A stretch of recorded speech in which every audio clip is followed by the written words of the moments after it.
Hello friend, আজকে তোমাদের সাথে কিছু কথা আমি শেয়ার করব বলে ভিডিওটা করা। আমার এতটা খারাপ লাগছে যে এরকমও মানুষ আছে এই পৃথিবীতে। এমনি জানি সোশ্যাল মিডিয়াতে কাজ করতে গেলে নানান কথা শুনতে হয়, নানান কথার সম্মুখীন হতে হয়, কিন্তু এত খারাপ মেন্টালিটির মানুষ, এত নিচু মেন্টালিটির মানুষ, অসভ্য জানোয়ার বলা হয় বাইরে এদের মতো মানুষদেরকে। এদের কিছু কমেন্ট নিয়ে আমি তোমাদের সাথে একটু ছোট্ট করে কয়েকটা কথা বলবো। আমার ডাক্তার দেখানোর বিষয় নিয়ে, কিংবা আমার সেন্টারের ওষুধ খাওয়া বিষয়টা নিয়ে।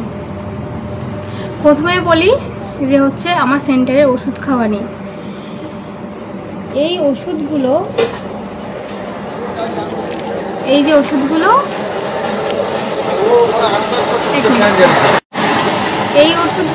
তোমাদের ধারণা, সবার কথা বলছি না, তোমরা যারা আমাকে ভীষণ ভালোবাসো আমি তাদের কথা বলছি না। কিছু কিছু মানুষ আছে না, ওই যে বললাম একদম নিচ মেন্টালিটির মানুষ, যারা খারাপ খারাপ কমেন্ট করেছে, সেই কমেন্টগুলো আমি অবশ্যই তোমাদেরকে তুলে ধরছি, তোমরাও দেখতে পাবে। তো তারা কমেন্ট করেছে, প্রথমে এই ওষুধগুলোর কথা বলি। এইগুলো নিয়ে বলেছে যে বাবা এইসব ওষুধ কেউ খায় নাকি, এইসব ওষুধ ভালো হয়, হ্যানা ত্যানা লিখেছে। হ্যাঁ, তোমার বরের ক্ষমতা নেই ভালো ডাক্তার দেখানো, ডাক্তার দেখায় না, কি উল্টোপাল্টা ওষুধ খাচ্ছে, ফ্রিতে পাওয়া ওষুধ, এসব লিখেছে।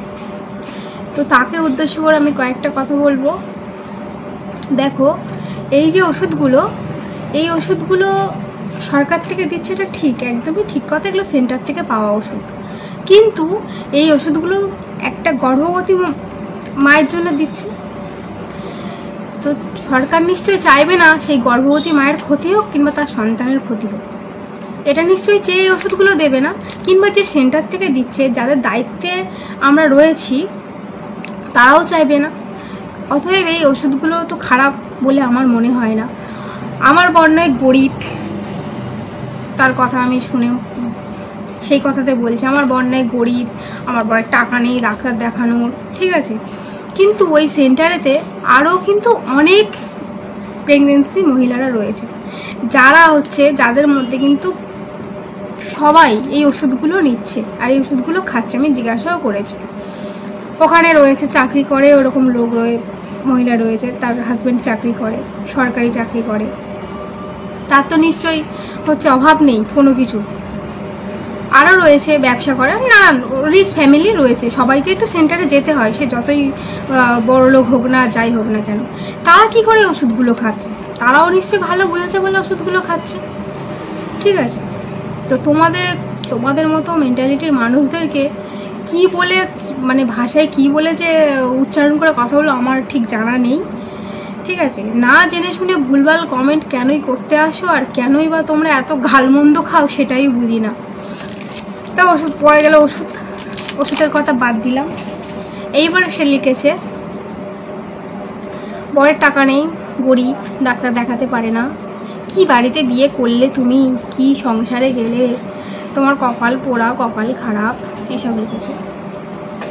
তো বলি তাকে একটা কথা, তুমি এতটাই জেনে বুঝে গেছো, তোমার যদি এত দয়া হয়, তুমি এক কাজ করো, তুমি বরং আমাদের এখানে আসো, আমার বাড়িতে এসে পুরোপুরি আমার এই প্রেগনেন্সি প্রথম থেকে আর শেষ পর্যন্ত দায়িত্ব নাও, বুঝেছো। তারা এত চিন্তা যেহেতু আমাকে নিয়ে। এবারে কথা হচ্ছে, ডাক্তার দেখাইনি। হ্যাঁ, সত্যি আমি এখনো পর্যন্ত আমার এই প্রেগনেন্সি নিয়ে এতদিন হচ্ছে, আমি এখনো ডাক্তার দেখাইনি। তোমরা অনেকেই বলেছো, ভালোভাবে বলেছো, বোন তুমি কি কোনো ডাক্তার দেখাচ্ছ না, কি তুমি ডাক্তার দেখাও, একটা গাইনো ডাক্তার দেখাও, ভালো কথা বলেছো। অবশ্যই আমাকে ভালোবাসো বলে ভালো কথা বলেছো, আমার ভালো, যেটাতে আমার ভালো হবে সে কথা বলেছো, সে তোমাদের কথা নিয়ে বলছি। আর পরে ওই জানোয়ার অসভ্য ব্যক্তির নিজ মেন্টালিটির মানুষটার কথাটা বলবো। তো সেগুলো লিখেছে। তো তোমাদের কথাই বলি, আমি সত্যি এখনও প্রথম থেকে আর এই পর্যন্ত এখনও কিন্তু আমি কোনো ডাক্তার দেখাইনি। হ্যাঁ, আমি সেন্টারের ওষুধ নিয়েছি, সেন্টারের ওষুধ খাচ্ছি, এবং কি এখনো পর্যন্ত ডাক্তার দেখানো হয়নি। এবার ডাক্তার কেন দেখাইনি সেই কারণটা তোমাদের সাথে একটু শেয়ার করি। দেখো, প্রথম থেকে আর এই পর্যন্ত আমার কিন্তু ঈশ্বরের আশীর্বাদে আর তোমার কিন্তু কোনো প্রবলেমই হয়নি। কারণ কি, মানে অনেকের হয় না, অনেক প্রেগনেন্সি নিয়ে অনেক সমস্যা থাকে, অনেক রিপোর্ট হেনা তেনা অনেক বিষয় থাকে, অনেক অনেক অনেক প্রবলেম থাকে। আমার শুধু যখন প্রথম আমি যখন আমি জানতাম না যে আমি প্রেগনেন্ট, তখন আমার জ্বর আসতো, শুরুতে জ্বর আসতো, খুব গরমের মধ্যেও আমি কাঁথা গায়ে দিতাম, আমার খুব শীত করতো, ঠিক আছে, এরকম ভাবগুলোই সিমটমগুলো আমার মধ্যে দিত, মাথা ব্যথা ঘুরতো, এরকম হতো। তখন তো তোমরা অনেকেই গেস করেছিলে যে আমি প্রেগনেন্ট, তখনও কিন্তু আমি জানি না যে আমি প্রেগনেন্ট। তারপর টেস্ট করার পরে জানতে পারি যে আমি প্রেগনেন্ট। তো সত্যি কথা বলতে আমার কোনোদিনই বমি হয়নি, ওয়াক এরকম হয়, এরকম হতে হতে সবসময় জল খেলে নিয়ে কিন্তু আমার একদম ঠিক হয়ে যায়।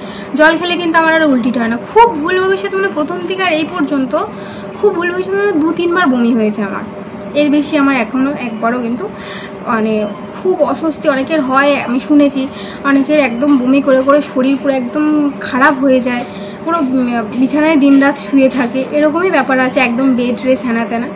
কিন্তু সত্যি আমার ঈশ্বরের আশীর্বাদে এইগুলো কোনোদিনই হয়নি।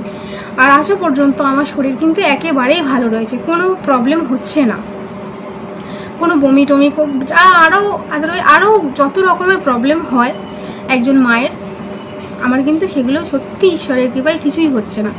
তো সেই জন্য আমি কিন্তু এখনো ডাক্তার দেখাইনি। আর আমার বাড়ির বড়রা বলেছে যে এই যখন কোনো প্রবলেম হচ্ছে না এই মুহূর্তে ডাক্তার দেখানোর দরকার নেই, ঠিক টাইমে ডাক্তার অবশ্যই তো দেখানো হবে, ঠিক আছে। তো সেই জন্য আমি ডাক্তার এখনও দেখাইনি। কিন্তু ডাক্তার দেখাইনি বলে যে আমার এত কথা শুনতে হবে সোশ্যাল মিডিয়াতে, সেটা আমার ভাবনার বাইরে ছিল। এই সবাই নাই কি, এই যে নোংরা কিছু নোংরা মেন্টালিটির মানুষ, এদের কথাই বলছি। তো যাই হোক, মহিলার খাওয়া দাওয়া নিয়েও অনেক সমস্যা থাকে।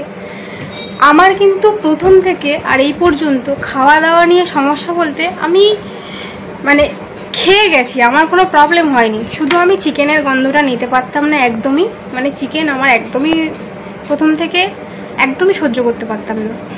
আর মাছ আমি খেয়েছি, মাছে আমার অত প্রবলেম হয়নি।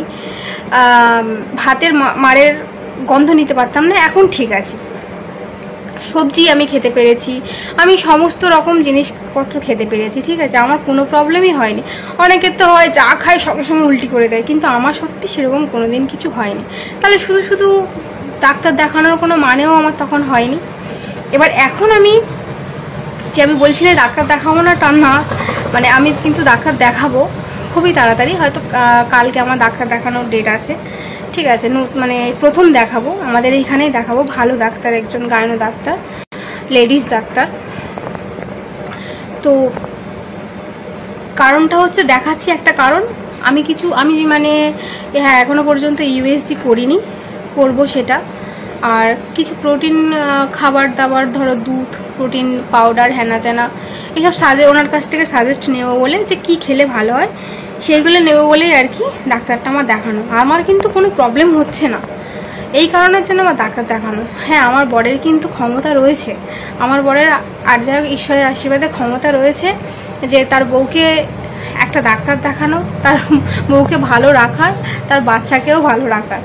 তো এগুলো না জেনে শুনে ভুলভাল কমেন্ট, আমি তাদেরকে কোনোদিনও খারাপ বলতে চাইনি, এখনও বলছি না, শুধু বলছি যে তোমরা না জেনে শুনে এরকম খারাপ কমেন্ট করলে না খুব খারাপ লাগে, সত্যি খুব খারাপ লাগে। তো প্লিজ না জেনে শুনে এই ধরনের কমেন্টগুলো করো না। আর আমি সত্যি আমার কোনো প্রবলেম হচ্ছে না, আমি না ইয়াতে ফোন ধরে থাকতে পারছি না, আমার এত অসুবিধা হচ্ছে, হাতটা ব্যথা করছে। তো এই হচ্ছে ব্যাপার। তো ডাক্তার দেখাতে যাবো, আর সেখানে প্রথম ডাক্তার দেখাতে গিয়ে কি বলবে না বলবে সমস্ত কিছুই তোমাদের সাথে শেয়ার করব। আর এই মুহূর্তে আমার 3টে রিপোর্ট তো করেছি আমি, থাইরয়েড আর তোমার থ্যালাসেমিয়া, আর আমার ব্লাড গ্রুপ কি সেটা, তো সেটাও নিয়ে যাব। যাই হোক, তো কি বলে না বলে সমস্তটাই তোমাদের সাথে শেয়ার করব। কারণ আমি সবসময় বলি তোমরা একটা আমার পরিবার, তোমরা যেভাবে ভালোবাসা দিয়ে আমার পাশে থাকো, সাথে থাকো, সত্যি তার জন্য ধন্যবাদ দিয়ে আমি কাউকে কোনোদিনই ছোট করবো না, কারণ ভালোবাসা মানুষদেরকে ধন্যবাদ দেওয়া যায় না। তো সবটাই শেয়ার করবো, যা হবে না হবে। তোমরা যেভাবে আমার ভালোবাসা দিয়ে আসছো সেভাবে ভালোবাসা দিয়ে এসো। আর তোমরা অবশ্যই বলে বোন ওইগুলো ইগনোর করো, কিন্তু সব জিনিস না ইগনোর করা যায় না। এগুলো শুনলে খুব খারাপ লাগে, যেহেতু আমার স্বামীর নিয়ে কথা উঠেছে, এবার তো আমার খারাপ লাগতেই পারে, তাই না? সেই জন্যে, আদারওয়াইজ আর কিছুই না। আর ডাক্তার আমি এই কারণে দেখাইনি। এবার তোমরা বলো আমি কি কোনো ভুল ডিসিশান নিয়েছি আমরা, যে ডাক্তার কেন তুমি প্রথম থেকে দেখাওনি? খুব প্রবলেম যদি আমার হতো, খুব সমস্যায় যদি পড়তাম, অবশ্যই দেখাতাম। মানে ডাক্তার দেখাতে পারবো না, এটা কোনো কথা হলো? তো এই জন্যে তো এবারে ডাক্তার দেখাবো কালকেই। এতদিন ধরে দেখাবো দেখাবো দেখাবো, শুধু আমার কোনো প্রবলেম হচ্ছে না বলে দেখাচ্ছি না। তারপর সে প্রবলেম হচ্ছে না যখন, তারপর সাথে না ডাক্তার দেখানোই ঠিক আছে, ঠিকটা সময় আছে, সেই সময়ে ডাক্তারটা দেখানো উচিত। তো সেটা তখন দেখিও। তা আমার সেই সময়টা এখন এসেছে, তাই আমি এখন দেখাচ্ছি। তোমাদের মধ্যে পুরো ঝড় তুলে দিয়েছো একেবারে, এত খারাপ খারাপ কথা বলে। আর আবার বলছি সবার কথা না, যারা ওই যে নিজ মেন্টালিটির মানুষ তাদের কথা বলছি। তো যাই হোক, চলো এই কথাগুলো তোমাদের সাথে বলার ছিল, আর কিছু না।